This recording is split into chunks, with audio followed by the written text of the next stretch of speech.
Hey folks, in today's lesson I'm going to show you how to make a simple cup form out of a slab of clay. This slab has been prepared thicker than 1/8 of an inch but thinner than 1/4. I've also cut it into a 5-inch long strip. It's relatively easy to make slab cups and they can be really beautiful. You're going to need a scoring device. I like to have an X-Acto blade or fettling knife and some slip. You can see just by taking the slab and standing it up on end, I can literally make this cup any size I want. What I'm going to do is overlap this slab until it's the width I want.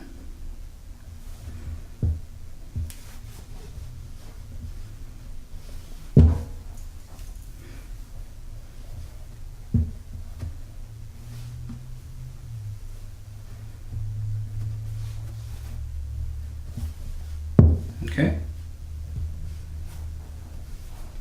You can see I've overlapped it. It's going to be a pretty large mug.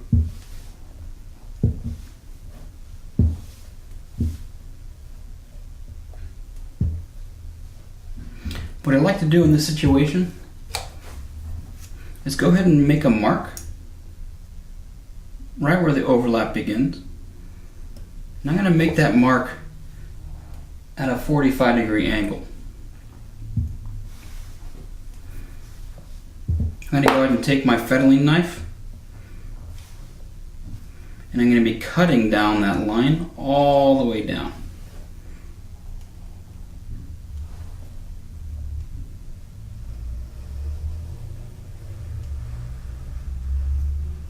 I try to do this as straight as I can. So there's going to be a little bit of extra clay on the inside, extra clay on the outside I can use for my base.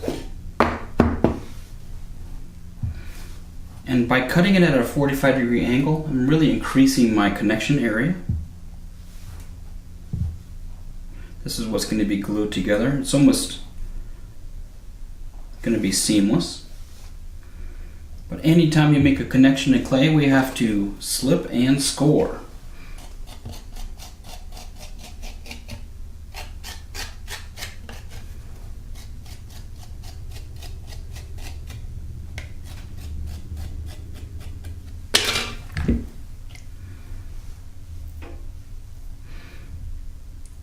Slipping and scoring really just maximizes the connection area. Kind of acts like a Velcro and gluing it together. What I'm going to do is just line up my tips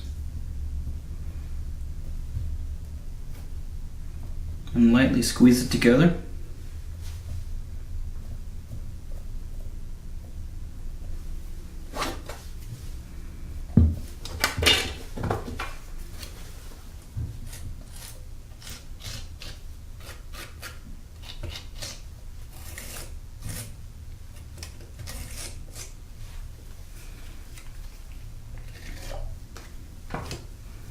I'm going to try to work the seam on both sides.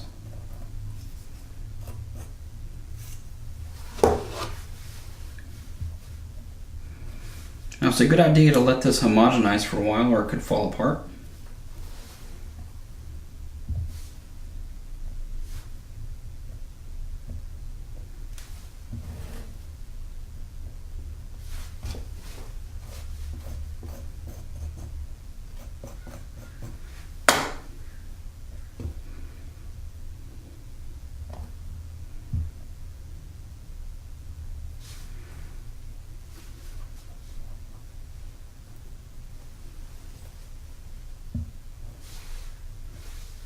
With our extra bit of clay, this is going to become our bottom. What I'm going to do is just place this straight on the top, trace around it,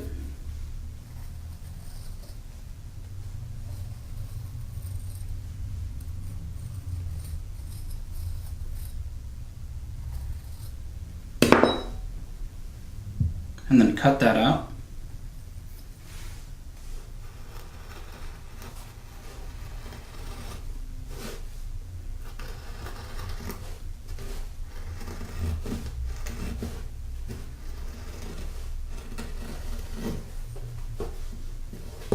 And there we have our bottom.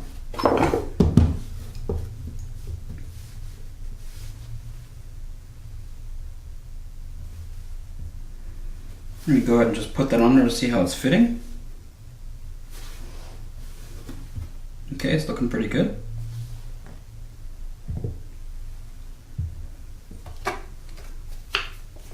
I'm going to go ahead and score this whole area. Now there's different ways to do this. Some people just pop it straight on the bottom, or some people actually cut it at a 45-degree angle so this actually goes up inside the cylinder a little bit. Either way can be quite successful.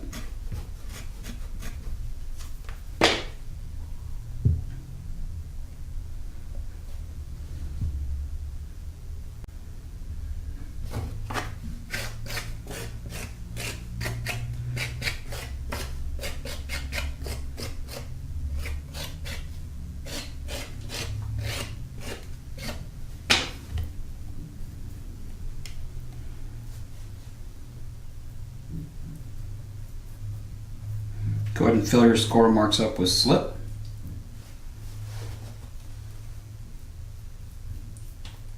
Some people just use water. I like to use slip that's it's the same material that you're building with.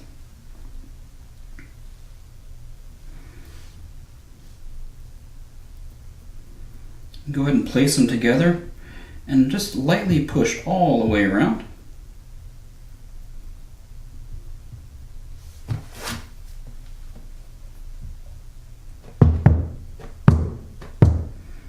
I'm going to give it a light tap down.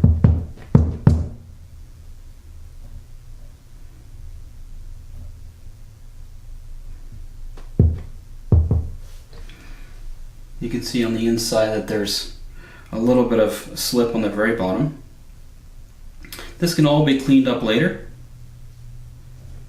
At this point it's a good idea to let it set and homogenize, and I'll come back and finish the rim and foot and potentially put a handle on it. Okay, we got my foot on the bottom. It's stiffened up just a little bit. What we want to do is at least taper this edge slightly by beveling. You can also do something called tap and roll, which is where you take your palm of your hand, your fingertips, and turn it ever so slightly and tap it till it's concave. Then you want to flip it back over and apply slight pressure down and roll at an angle. That's going to give it a nice tapered natural foot ring.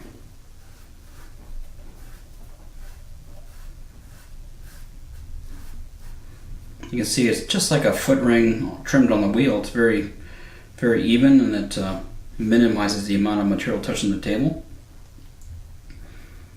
Now the rim is quite sharp at this point, and so what we need to do is soften that down. You can use a chamois, you can use your finger or a sponge. I like to use my fingers kind of like I'm pinching, and just press the corners into the wall and work your way all the way around until it's rounded.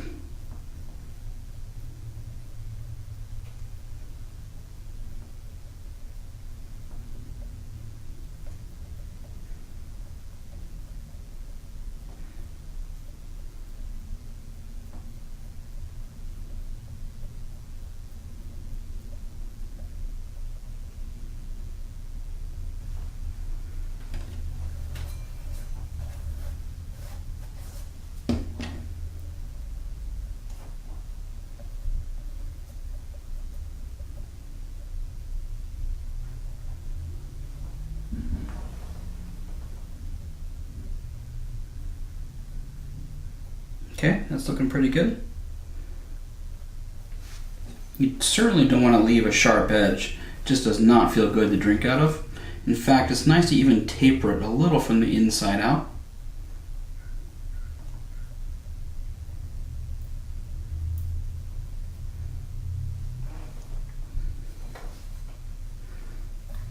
And there we're close to a finished cup shape.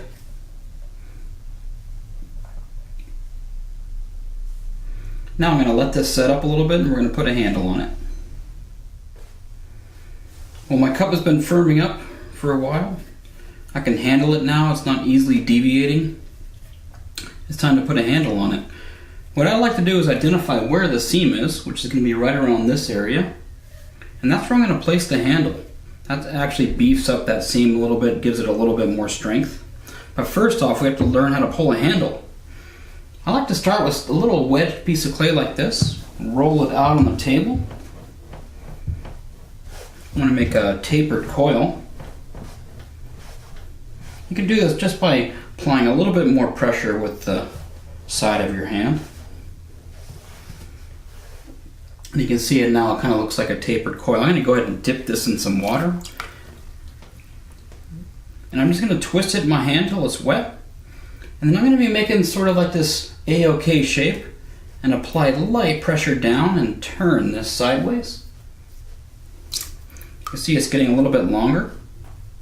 At some point I'm going to be using the inside of my fingers. This is going to flatten it out. A good handle tapers in thickness and in width.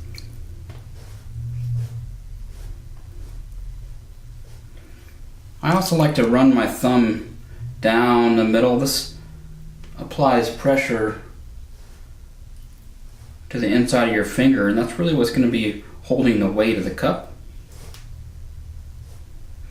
Making handles just takes a lot of practice, but it's super important. I can't tell you how many really lovely cups I've seen with really ugly handles, so it's important to practice and maybe make 2 or 3 handles per cup.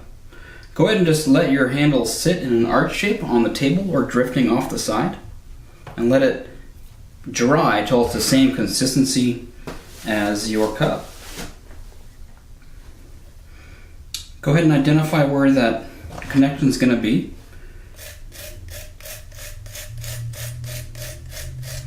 Go ahead and vigorously score that whole area, even a little bit more than you need. My handle is basically going to go from here down to this area where it's scored. I have a handle that I pulled 15 minutes ago or so, and it looks like it's ready to go. It's holding its shape. It no longer has any surface water. And I want to go ahead and just score and slip everything. Scratch and attach, as some people say.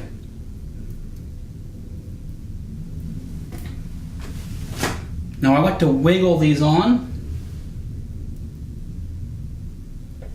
Wiggling, it kind of realigns the particles and gets it to attach really nicely.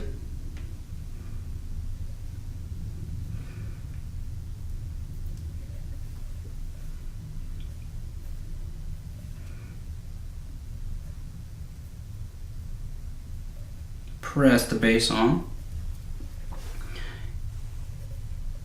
Anytime we're making any attachment in ceramics, just like our seam here, you want to go ahead and just completely blend it in like it's growing out of the side, or leave it obviously attached, but you don't want anything in between or it looks a little sloppy.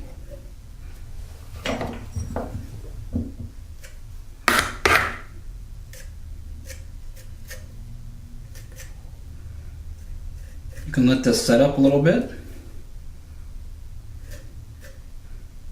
or go ahead and finish it right now.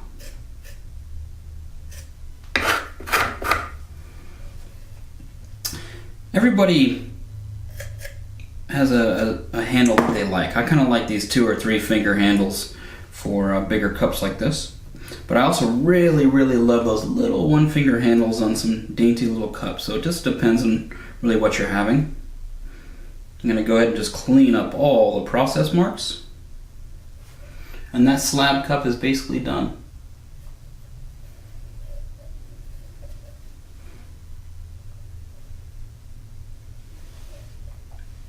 I hope these slab techniques help you out with your assignments.